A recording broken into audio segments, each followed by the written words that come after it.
Hello, Cancer. Thank you for joining me for your monthly forecasts for July. With the Sun, Mars, and also Mercury all in your zodiac sign, as this month begins, you're going to have a brilliant opportunity to define your individuality. But also, this can be a time when you can accelerate your input and drive around ongoing strands that are key, or perhaps start new ones. But there are some very powerful planetary aspects this month. Aspects are when particular planets form key angles, and these create energies. The first occurs on the very first day of this month. It's a quarter moon in the sign of Libra. Now, of course, you'll know that Libra is supposed to be about communication, diplomacy, and relationships. But it's possible that someone close to you may not quite see your point of view in the very first week of this month. So just be conscious of that. It's important to still stay sensitive to what others are feeling. Now, that may seem a strange thing to say to a Cancerian. You're ruled by the moon, and your appreciation of the atmosphere around situations is usually much higher than most. But you're also a cardinal sign, and that means a sign of leadership. And having Mars in your zodiac sign for the start of this month is going to really supercharge you. Mars, it's true, is in full in the sign of Cancer, so it's not itself in its best location, but for you it's going to give you more desire to be individualistic. And if you're a particularly sacrificing person, I think this can be a very positive development and help you to focus on what's mightily important to you, the individual. Now, in the first week, not only do we have that quarter moon, but Pluto, the planet of truth and transformation, which has been moving through your sector of relationships since 2008, is in opposition with Mars. This is an aspect which does require some care. If you think about it, Mars is about instant gratification. It's about our desires.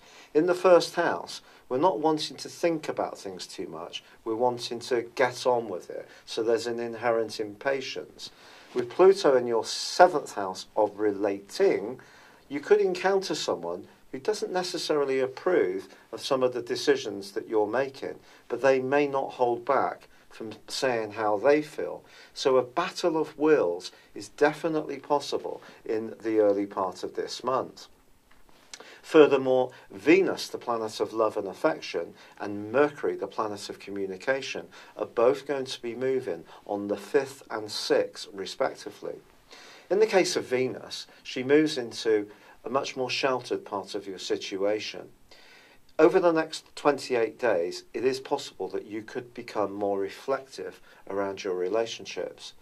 It's also the case that with Mercury moving into your second solar house and the two linking, that your ability to listen to your instincts or tap into your contacts, perhaps even on a confidential basis, can be very positive for you if you're wanting to marshal your resources more effectively.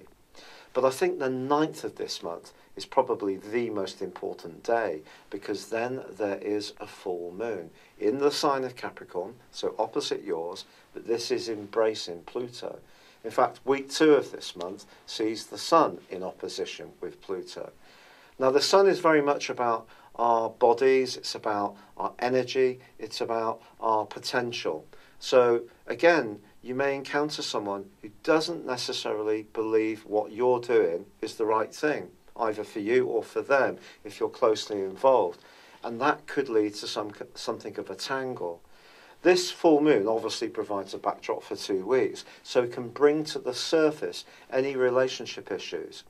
Now, it's possible someone close to you may actually say, look, you need to be more mindful of what you're doing at the moment and the impact it's having on me.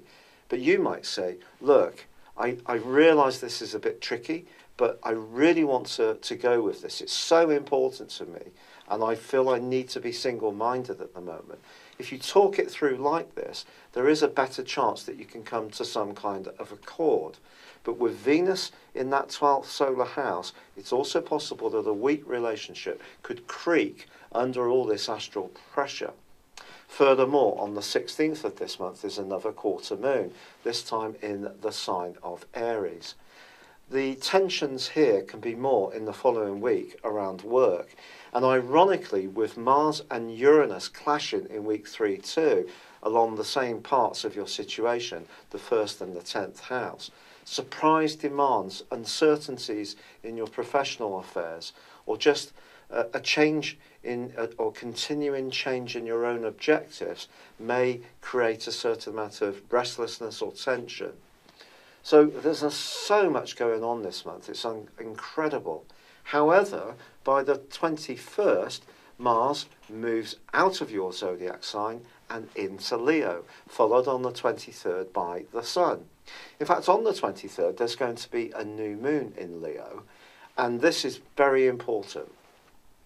Not only is there going to be a shift of focus in terms of your attentions, there's going to be another new moon in Leo on the 21st of August. In fact, it's a total eclipse, a black moon.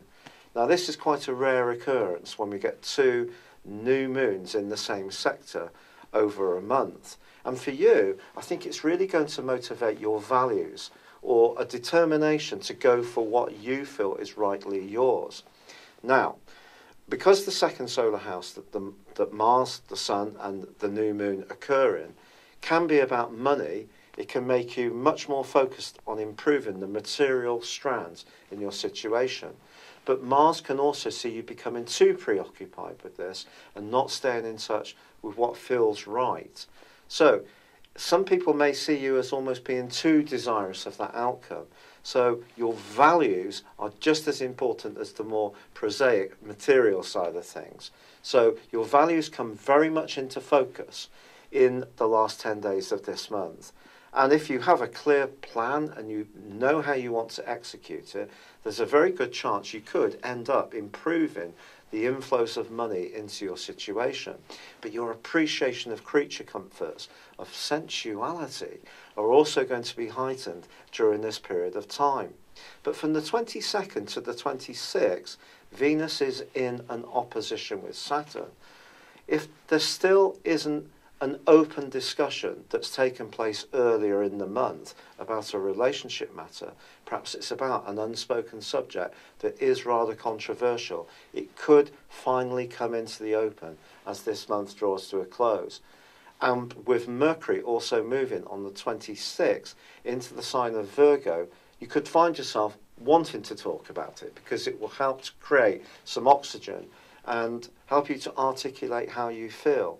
But this is certainly a month when your determination to be the individual you want to be is going to be incredibly high, and particularly for the last few days of week 3 when Mars and the Sun are combined in your own zodiac sign. However, this could cause some controversy if you are in some ways kicking over the traces and being much more self-confident about what you want to achieve for yourself and much less worried about what other people feel, which can be the dynamic of this month. But by its end, all your hard work, dedication and application can start to pay off handsomely for you. It's been a real pleasure being with you, Cancer. Thank you for joining me. Good luck and goodbye for now.